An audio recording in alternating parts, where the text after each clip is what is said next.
With Diablo Immortal being out about a year, and with Diablo 4 right around the corner and releasing in the beginning of June, the most common question I'm currently receiving on my channel right now is Diablo Immortal going to die when Diablo 4 comes out? Now, while I personally believe Diablo 4 is going to be quite successful, there is some nuance as to whether or not I believe Diablo 4 is going to entirely kill Diablo Immortal. Okay, so let's address the elephant in the room first. Diablo Immortal is mobile. Diablo 4 is not a mobile game. People that are playing on their phones, specifically for reasons like they only play when they're on the toilet, in the bathtub, at work, scenarios that, hey, I have my phone with me, but not my multi-$1,000 widescreen PC setup. Those type of players, or maybe people that just literally don't own those types of PCs that only play on the phone, they're going to stay. Obviously, Diablo 4 is not a competition for them because that's just not their market. A quick look at Google Trends will tell us some very obvious data. It's not necessary for the point of the video, but it's always good just to see it for yourself. You can see that Diablo Immortal on launch obviously had way more search pattern than Diablo 4. Diablo 4 really wasn't being talked about at that time. And now, of course, Diablo 4 is all over the place. And so we have a skyrocket, meaning that Diablo 4 during the beta, its peak in terms of search pattern traffic was higher than the launch of Diablo Immortal significantly. Now, trust me when I say these Google Analytic data are often not just the key to all metrics. There's games that don't get as much search patterns that are more live than games that get higher search volume. So it's not always a good statistic, and it is going into launch right now. But the launch of Diablo Immortal, in terms of people looking for the game at the launch of Immortal, was way lower than already just the beta search trends that's going on for Diablo 4. So in terms of just overall people looking for it on the internet, Diablo 4 is larger by like threefold. Well, more like 2.5. 42 compared to the 100 here is how the comparison goes. So you can kind of see that for yourself. There's launch, and there is the beta right there, March 19th. There's one other like interesting bit of data, which actually shows that I think Immortal is going to see a population dive when D4 comes out, but not actually for the reasons you might be thinking. The other reason is, check this out, kind of interesting. So when Diablo 4 got a bump, so did Immortal.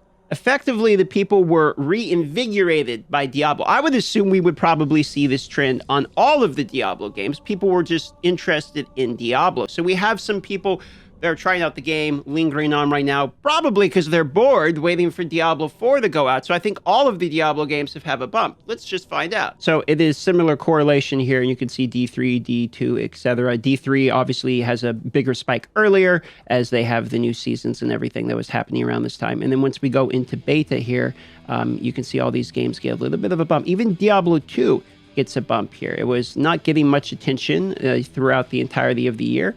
But then it's D2's peak. The peak of Diablo 2 right there was during the peak of Diablo 4. So D4 is bumping all the games up in terms of population. Kind of cool to see the breakdown of where search for where.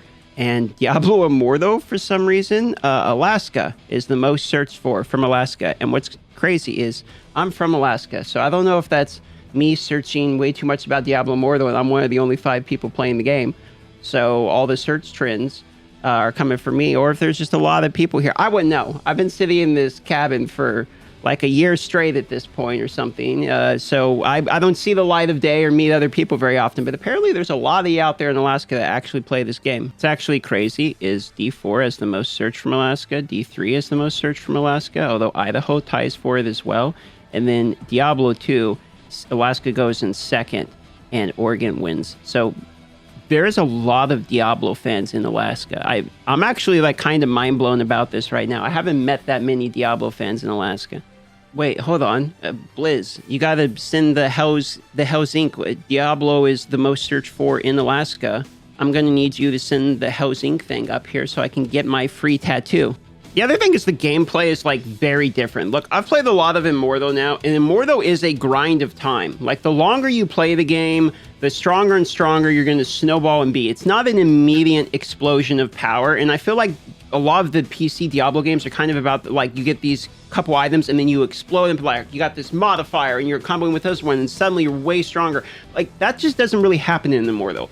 Like, you pace yourself. You go, okay, now I'm on to the next hell difficulty. Then you grind through that hell difficulty. And plus, you're stuck with the pacing of the server. So everyone is the kind of the same strength at the same time. So I don't think Immortal and D4 share very much in gameplay. Immortal is mostly about combat rating. The question is, do I have enough combat rating? And if I do have enough combat rating, well, the PvE content is trivial.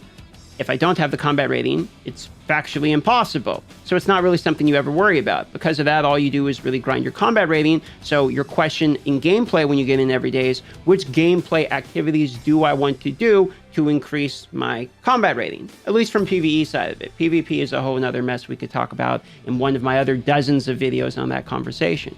But in D4, it's very different. It's based around my own personal pacing. How many hours can I put into the game, for instance, would be one such question. It's a different form of currency for Diablo 4. It's also much more of the standard Diablo experience where it's modifier on modifier. You go from small number to big number because all of a sudden you put the pieces together. It's more of a puzzle building type of game in which your knowledge of the game is much more beneficial to you. So because of the differences in gameplay style, there is a different target audience as what you're actually doing, and the way you're looking at the game is almost completely different. So I kind of have a hard time believing that the people that love Immortal for that gameplay loop of going in, doing your different activities available, grinding your set gear, and then a stronger version of that same set gear, grinding your legendaries, doing the different mastery systems, and doing all the low daily activities in order to min-max your character. I don't see a very good sales pitch in which those people suddenly love what Diablo 4 is. They don't actually seem very similar of games to me. And so for this reason, it makes me think Immortal might actually survive a little bit more than I was originally anticipating. If I think about it myself, I like some of what Immortal has to offer. I dislike of what some has to offer Immortal. And, the pay to win's part of what I have been enduring since it's been in there. And I'm kind of looking forward to the fresh ability in Diablo 4 to do PvP without pay to win. Now, I understand it's not designed to be fair nor balanced, as they've actually stated basically themselves. But I'm okay with that, because what is fair and balanced is that when I get into the game, I have the equal opportunity to be unfair and unbalanced in PvP along with them if I want, which in a weird way sort of makes it a little fair. And for that alone, I am excited. Now, I know for a fact from the amount of hours, and I put a lot of hours into playing D4, D4 has repetition in it, exactly like Immortal at some points, just in a different way. The dungeons are a obvious symmetry in terms of how the gameplay actually works in the dungeons. You go, you do something, you do that thing over and over again a million times in dungeons.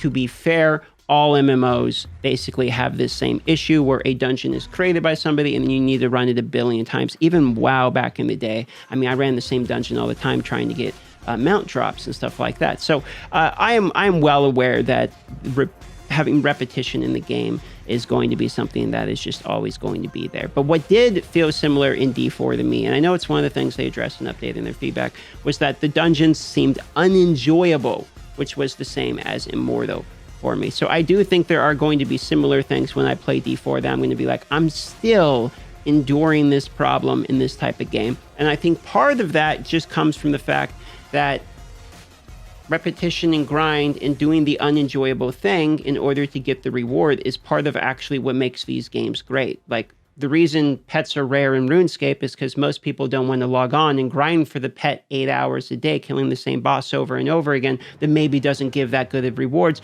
just for the 1% chance, or even in most scenarios, it's like 1 out of 2,500, 1 out of 5,000, okay, chance at getting this item. People don't do that because it is unenjoyable and it's a grind and hard. And that is what basically makes somebody successful in the games, and more or less makes people successful in real life, is doing the things that other people basically just don't want to do. So because of that, there's a middle ground for me, and I can understand repetition in games are quite often a necessity of time economics, is one way I would say it. As far as is Immortal dead the moment that D4 comes out, you're definitely going to see a population drop from the people that we've been talking about during this video. And then after that, you're going to see a resurgence of the players who did not enjoy D4 going back to Immortal because they like it because it's mobile, etc. And maybe, just maybe, you might see a small increase. If people that join D4 don't actually like D4 and start looking at other Diablo products, we could see an increase on launch, just like we saw in the beta, where you can try out the other Diablo games, see what you think. So I would imagine games like D2, classic Diablo, maybe the mobile version of Immortal would go up. And I would think D3, being the closer competitor to the D4, might not get as big of a boost. But I would imagine we would probably see almost a little bit of an increase actually after a little while. So that's just one man's thoughts. Love y'all. If you enjoyed this video, consider liking the video or subscribing to this channel to see more blabbermouth videos.